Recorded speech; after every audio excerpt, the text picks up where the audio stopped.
Today we're joined by Paige Fultz, campus director of Alpha Brownsville, a school celebrated for its exceptional student outcomes.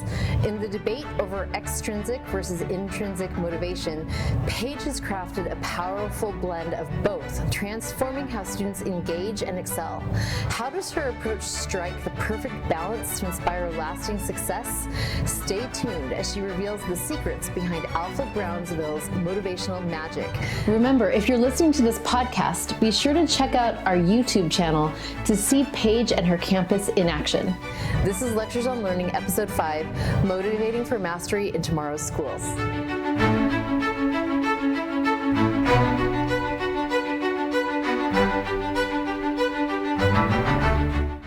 Welcome to Lectures on Learning, Paige. Thank you. Thanks for joining me today. Happy to be here. So tell us a little bit about your school. Where is it? Who's there? Absolutely. So Alpha Brownsville, we're down at the very bottom of Texas, right on the border, and near South Padre Island, if you're familiar.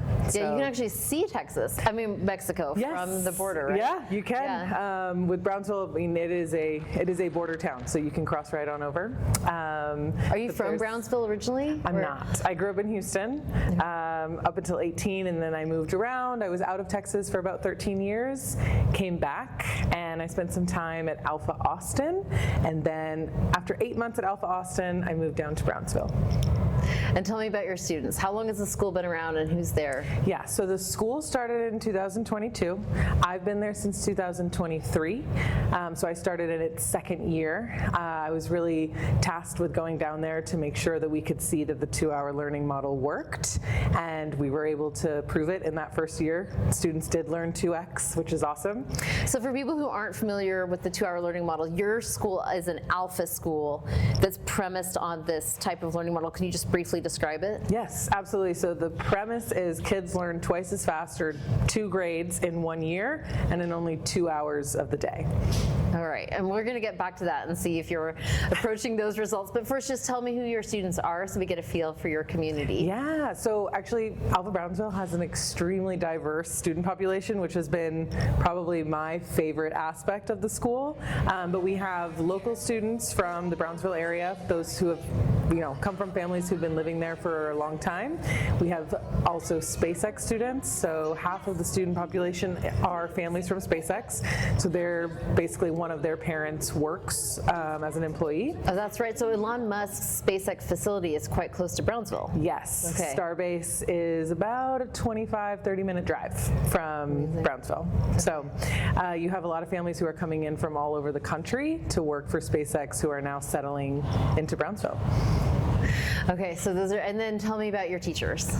Yeah, so our guides, most of them come from a public education background, I would say 80% of them, and then some of them come from no education background at all. And actually, like, having that little bit of a mix presents a really cool dynamic in the school, because we can really benefit from those who come from the public education space. I mean, their grasp on classroom management and just student techniques is fantastic. And then those who don't come from a public education background bring in this really new, innovative ideas that when the two marry, it's magic. So this might be hard for you to say because you don't want to brag on yourself, but why do you think Alpha tapped you to set up their Brownsville campus? I think that they saw that I was able to turn kids around. Yeah. I know that that's one of Alpha's structures for like, can you turn an unmotivated kid into a super motivated kid? And they saw that that was actually one of the tasks that I had as soon as I came into being an Alpha guide in Austin. I was tasked with like, okay, these are a few of our kids who basically, like, if they were given the right levers, they would probably change the whole group. So we need you to change these kids, and then I ended up doing it, and so I think that was why. Well, I think teachers and parents and governments around the world share that question of if you give students the right motivational structures, can you actually help them achieve? Right.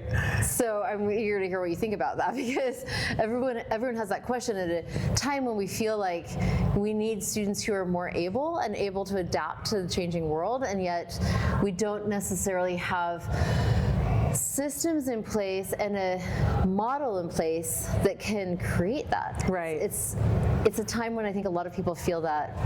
Absolutely, and if you have a really properly motivated kid, all of a sudden that student becomes like almost more than what a teacher could provide in terms of classroom management or motivation.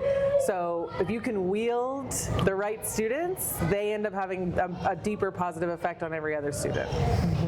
So they sent you to Brownsville to seek for these results. How's it been? How are the results for you? And granted, you're new.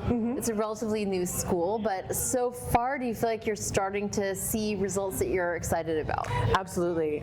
So last year in the 2023 to 2024 school year, our school had an average of 2.3x learning across the student body, which was awesome to see. So by our benchmarks, we did it. Yeah. So what is that exactly? 2.3x compared to peers in comparable schools? Correct. So we assess the students through 3 MAP tests. Oh my gosh, I need to remember what MAP test stands for.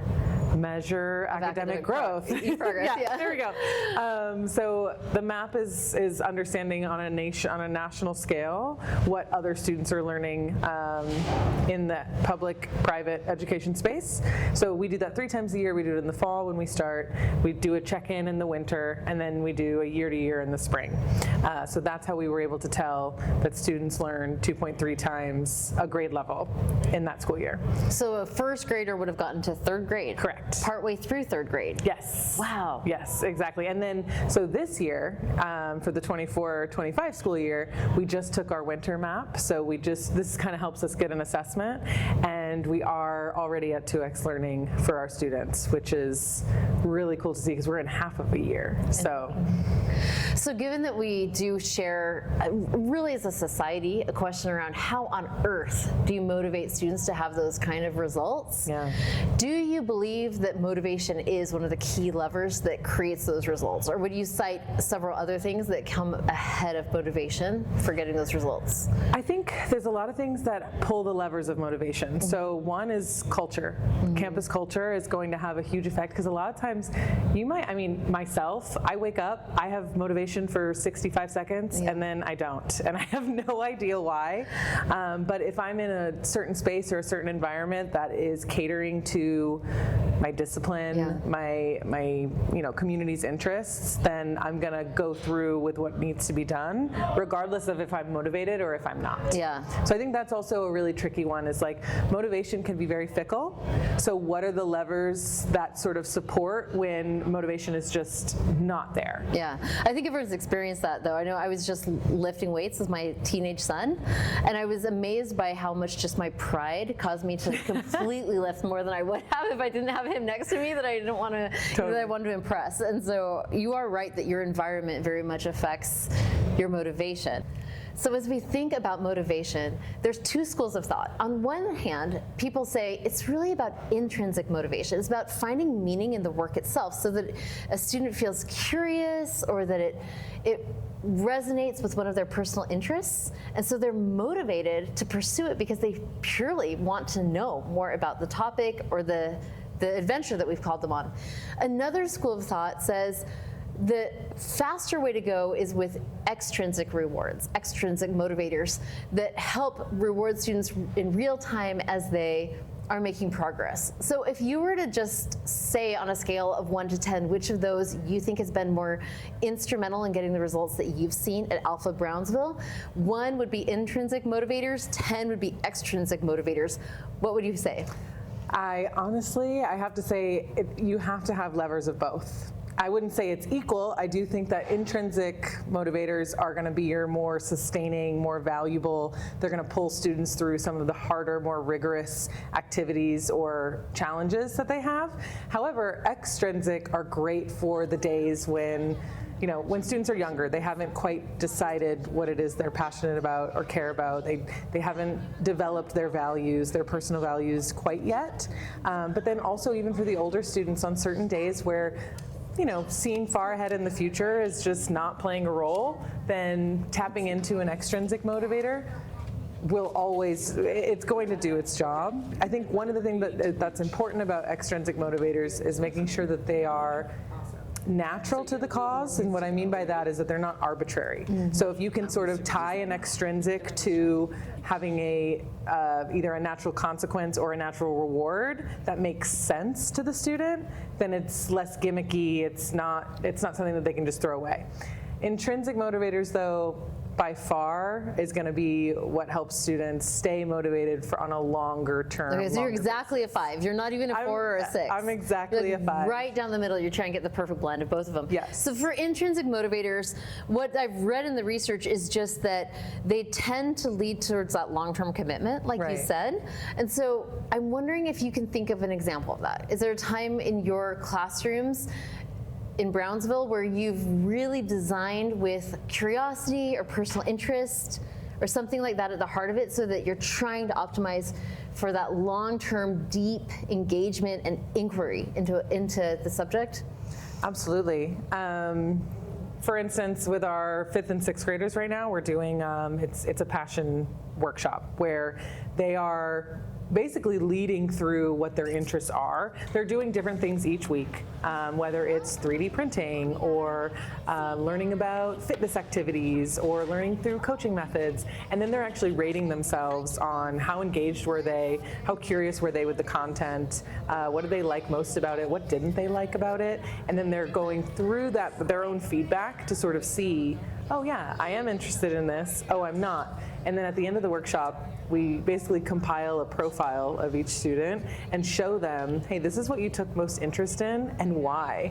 And so our point with this is that down the road, through their school year, we can tap into, this student absolutely love doing analytical work with 3D printing and analyzing stuff. So we're going to bake that into more of their projects, more of their programs, more of their academics, or a student who maybe they took to the coaching aspect or the mentorship aspect. So how many things can we put into their school day where we're leveraging them as a mentor to the preschool students or to other students in their classroom? Yeah, I feel like about 10 years ago or so, that idea of like individual learner profiles really came online. The idea of dive into the individual interests and passions and desires and heartaches and everything of your students, so that then you can design work that's more relevant to them and interesting to them. And although I'm not sure I hear that term as much today, the concept still remains of trying to understand your learners so then you can design activities and projects that resonate with them. Yeah, well, and I think that's the really difficult part, is actually pulling it from the student. So a lot of the times you can sit down and ask them like, hey, what are you interested in? They're like, I'm interested in dinosaurs and I'm interested in going outside, playing outside, but they haven't really had the time to think through delicately, like, what am I really interested in? So if you can bake that into your program for an entire year, you start asking them those questions at the beginning of the year, you continue to ask them throughout the year, and by the end you have them reflecting on, you know what, I'm not so much into dinosaurs anymore, and in fact, I'm into XYZ. Well, I wonder though, do you even think it might be more effective to present a variety of projects and see what interests them? I'm just imagining that many students wouldn't even know what they're interested in. So if they don't have the exposure to it, how would they know? But there's more risk in that because you haven't tested yet. You don't know if it'll hit. But I would also think like if you only ask students what you're interested in, you're getting a lot of like Minecraft, Fortnite. You're not really going to get like, you're not going to really, they don't know yet that they actually think that like, that rocket ships are really fascinating until they've actually tried a project around rocket ships. Well, and this is why we always bake in surveys to any of the workshops, projects, things that they're doing. We're asking them all the time for their feedback of like, what did you or did not like about that? And if we're able to record it and kind of spit it back to them in ways that they're like, oh, I didn't even realize that I enjoyed that so much. Okay, that's giving me perspective on what I'm interested in. Well, one of the features of your learning design that's really conducive to tapping into those personal interests is that you have the long blocks of time in the afternoon for projects and workshops. So in other schools that might have a more conventional model, where they're in a sit and get classroom all day long, there's not time for that deep inquiry in the afternoon like you have after the students are done with their 2 hours.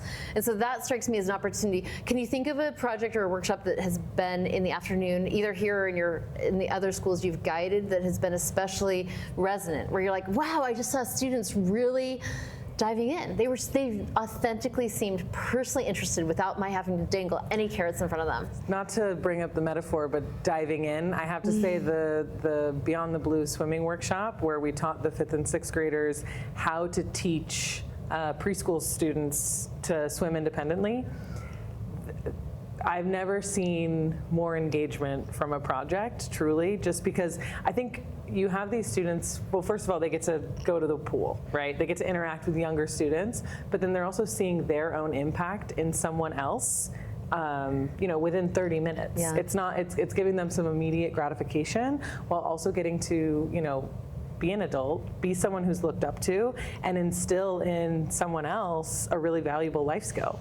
So it's not just them having obviously they're learning such a valuable life skill themselves, but they're getting to install it in someone else. Well, one of the clever things you did with that particular project was, because your high school and some of your middle school, right, is co-located at it's like in a museum where there is a pool, and it's sort of a civic.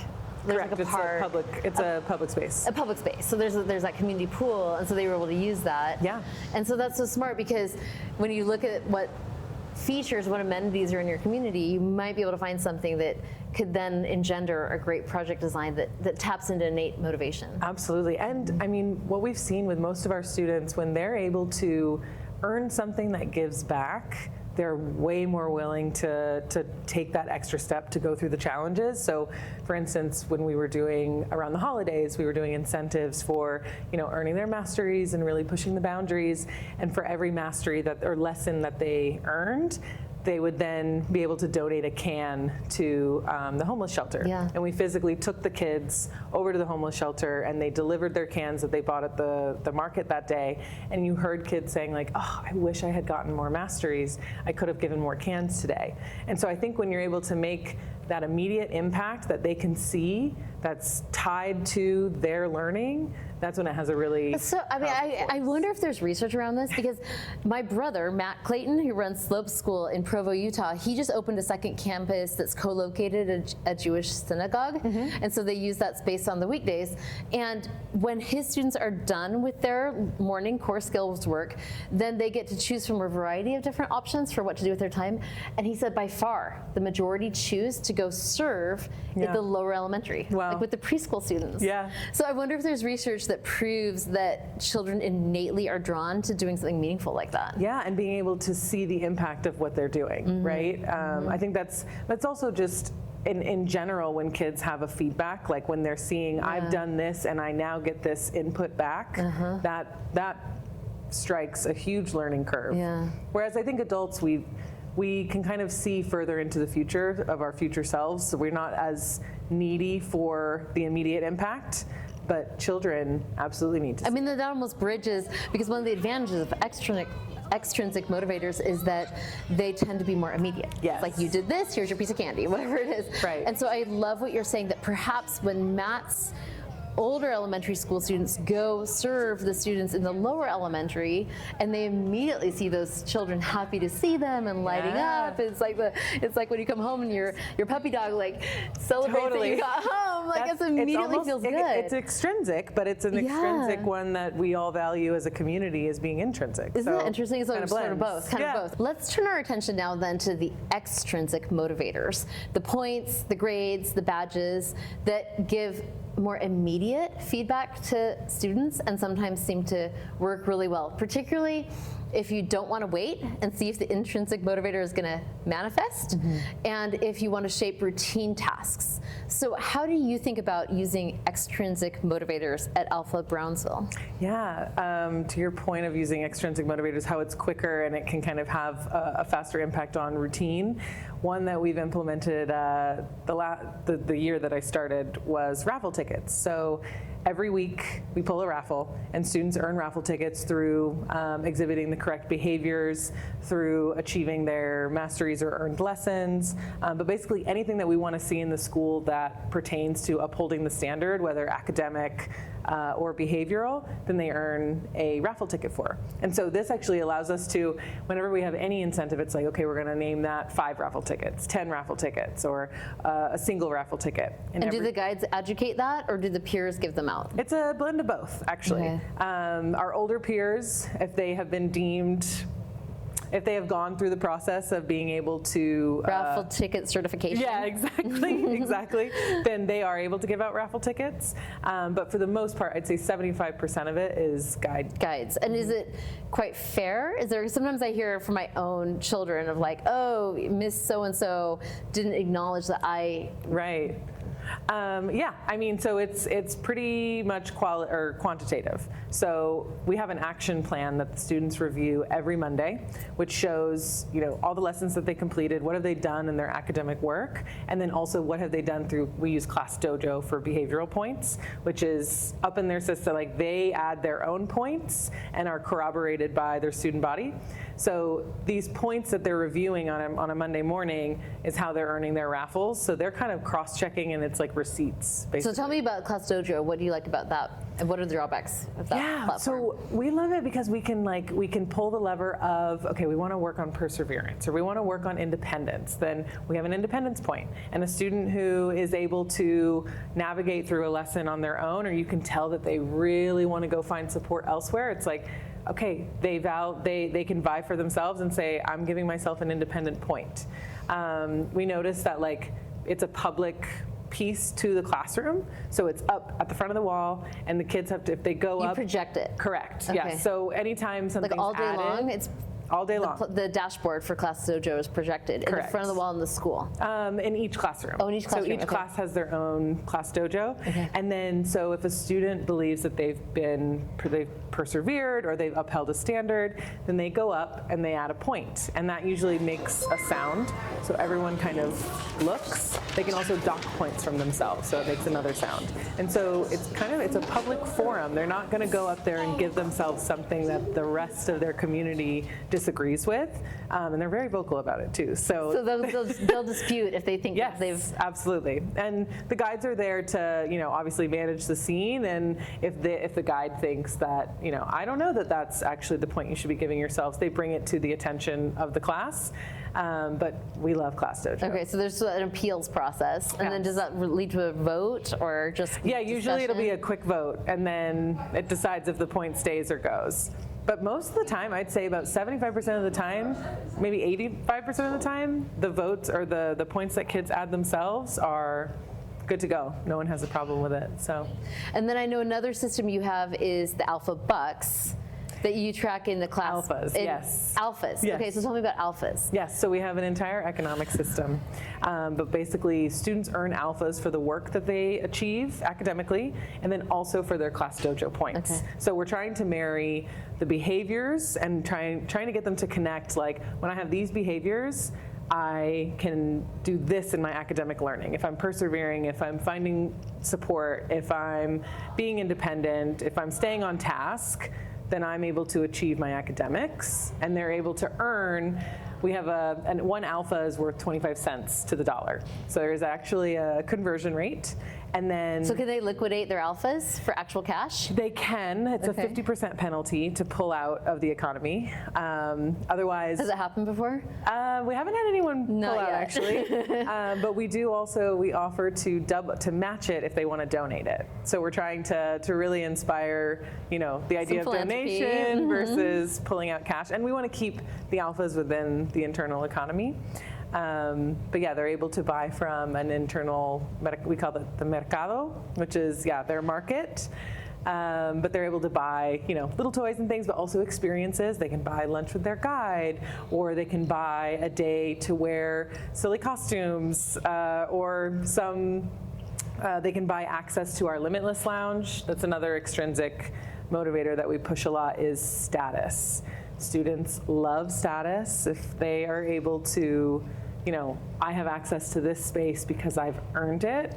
The alphas allow you to buy access, but other students actually earn the opportunity to have that status. So tell me more about this Limitless Lounge. What is Yes, this? so the lounge it's kind of in the center of our school, so everyone can see it. It's a space to go do your work when we've recognized you can take those boundaries down. You can go work in this space that has kind of nicer furniture. It's more of a coffee house vibe. There's usually drinks or snacks available that students manage, and it just has this elevated sense. You don't have to be in the classroom with the guide and with the other students. You can be in this lounge doing your work a little bit more autonomously. That's fun. And so what are some of the fun things they can do in the lounge? So they have access to like different video games, puzzles, different books. They also sometimes will have like short Pixar film features that we'll have in the lounge. VR headsets. They have like some really cool tech opportunities during their breaks. They love that. Yes. They love that. Okay, another thing I noticed at your school was the student trackers. So they get a Pomodoro done in math or reading or language.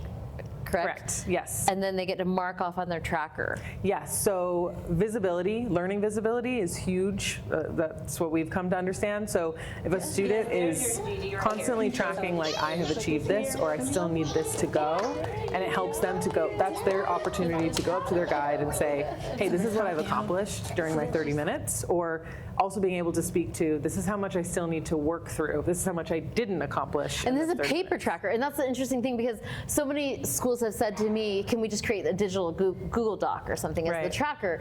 And I don't know if there's specific research that has A/B tested this, but I can say from observation that I've had so many teachers tell me that there's something special about having a paper tracker. Totally. Yeah. Why is that? I mean, it's kind of the same way, like, do you take notes often? Yeah. Sometimes I need to just like write something down in order for it to solidify in my brain. And I think that's some sort of learning science. Like when you write something down, then you're more likely to either remember it or make it have an impact. And I think too, with the trackers, what's so fun about it, we can design it to be, of interest to the learner. So if we want to put Hello Kitty on there, or if they really like bunnies, then we'll do that, and they can take it home. Yeah. And it's something, it's out of, if they're working on their screen, it's a visual that's right next to them, and it kind of presents that opportunity of like, I'm pulling this out to do it here. And it also creates transparency of like, this is the work that I've done or the work that I still need to do, and then there's no confusion. So I think a lot of kids can kind of fall into that, well, I don't know what I need to do. Yeah, where am I? What's next? I don't know. And mom asks like, how was your day today? Like, I don't know. They can ask, show me your tracker. Or students can be forthcoming with it, like, this is what I did today. Let me speak to it. It's so satisfying too to like cross. I'm one of those people that writes it down just to cross it off, even if I've already done it. Absolutely. So that's probably partly what it's. And one of the really cool, like we find with our younger levels, so with the kindergartners, they need to move their bodies, right? But they're doing work, so this gives them a really good opportunity. They have to, with their tracker, they're marking it down, and whenever they complete a lesson, they need to go get a stamp. So they go up to the stamping station. Everyone else sees, oh, so-and-so went and got a stamp. They're already, okay, maybe that I should get up there and do it, right? And then that gets them to move their bodies a little bit, and then they come back and they get resettled and they keep going. So there's a lot of really nice techniques in there where they're able to move. There's visibility to the classroom of who's achieving what. Yeah. So I'm interested though in your anomaly. So are there some students for whom these extrinsic motivators just either resonate too much, they're kind of sociopathic about it, and then also conversely, are there any where, gosh, you could like dangle $1 million bill in front of their faces and they just don't care? Yeah, I mean, we do get that question from some parents, of our younger ages. They're like, okay, my kids love stuffies, like almost too much, like, or they're just so interested in getting slime, but they're not making the connection that it's because they're learning through science. But we say, give it a little more time. Yeah. Obviously our older students, they're not so interested in slime and so interested in stuffies. So I would say the younger ages, you do see a little bit more of those anomalies. But then on the other hand, I honestly, I don't think that there's a lot, like we don't have any kids where you're like, I just don't know what motivates them. Because there's always something you can find. It's just like, it's up to the guide to build that rapport and do the deep dive to figure out exactly what it is. It might not be the same as what the other kids care about at all, and you might have to deviate, but there's always something you can find. What you were saying about stuffies resonates. Our daughter was in a school that allowed for the self-paced core skills in the morning, and there was one point where she was so enticed by getting the little diamonds and nuggets or whatever the rewards were on Dreambox Learning, and she made math progress. It was tokens of some coins. I don't remember what it was. But she loved it so much that she would want to work through recess and lunch and just do Dreambox math. And so we went to her guide and we said, what do you think? Is this too much? We're concerned to have a little girl doing 6 hours of Dreambox a day. And the guide said, I know, and I'm watching it really carefully, but I'm inclined to say just let it ride for a little while. And so we let her continue to earn her tokens and just stay on the program until she had exhausted it. And she is, to this day, just a brilliant mathematician. Amazing. And it was so fun to see her be able to, it was the extrinsic motivators that were getting her there, but I think it was intrinsic too. Yeah. There was something about the actual math that was like pleasing her brain. Yes. And so it was that combination approach. But so there's that risk. And then how about those who really don't seem motivated by extrinsic? Have you run into any students like that? We do have some students that are, they need a different lever because maybe what's more important to them is status or a value, right? So having the guides spend time to and also build rapport. I think a lot of the times, like when a guide is able to build rapport with a student, then they're more likely to expel what is going to motivate them. So yeah, we've had some students, I've personally worked with students who it doesn't matter. And a lot of times you'll hear them say too, like, I don't care about making money, or I don't care about making alphas, or I don't care about that, which is really just a defense mechanism of like, what I hear is like, I don't want to fail, or I don't want to make a mistake. And so what you have to pull in that sense, instead of something intrinsic, is more on finding out what is one of their values. So do they care about status? Do they care about, obviously they want to not fail, so you kind of have to tackle it with getting them to be a little more adventurous and getting them to understand it's okay, we make mistakes, it's not a big deal. But I think for those who are less interested in the extrinsic, that's where it really opens the door for finding something intrinsic sooner than later. That's interesting. I mean, I would be curious to explore too if there's something related to Maslow's hierarchy of needs that's going on there. So modern cognitive scientists have debunked some of Maslow's theory and his misapplied theory that states that humans tend to be motivated to solve for like physiological needs before they're motivated to solve for safety needs and then social needs and so until they reach their highest self needs. And the modern theorists say, well, that's not necessarily true because even people like in concentration camps who were not getting any of their physiological or safety needs met were still sometimes motivated to manifest their highest self, like be a Viktor Frankl. And so you see that happening, but I still wonder if I were a guide and I saw a student who didn't seem to be motivated at all by the extrinsic factors, would you want to at least check and say, well, is there something going on for them where they're just solving right now for basic safety, they don't feel comfortable at the school, or something's going on at home or something such that they just won't play the game? Right.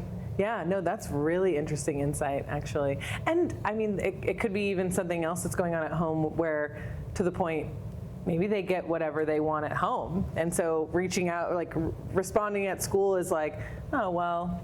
Satisfied. I do not need that anymore. I don't need this. That's like, hard. This doesn't suit me right here, right now.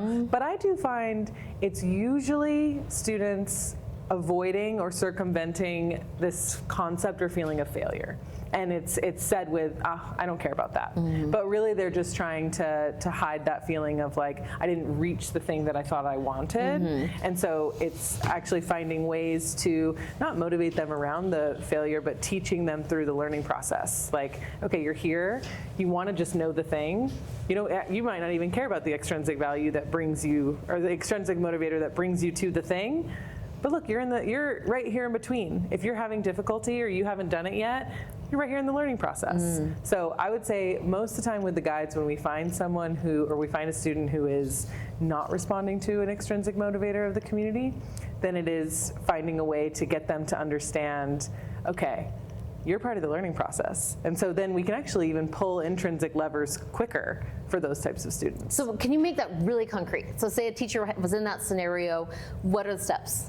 We have one student right now, he's 5 years old, and he is giving our preschool guide a run for her money. He is not interested in any of the extrinsic rewards that we are offering. We've changed his tracker. We've had it adapt to what his interests are, which are, he really likes mushrooms, so we created a little tracker with mushrooms. Yes. Oh, that's such a cute thing to love. And the only thing Hopefully not magic mushrooms. No, just like the little normal mushrooms. It's like a little mushy character. Yeah. I think he calls it mushy. Oh. And even we have his stuffy mushy sits in his backpack, and we'll look at him during core skills to see that he's performing well. And we've tried a bunch of different things. Sometimes they work for one set of Pomodoro method, and then they don't work anymore. So this is a perfect example of, what do we do?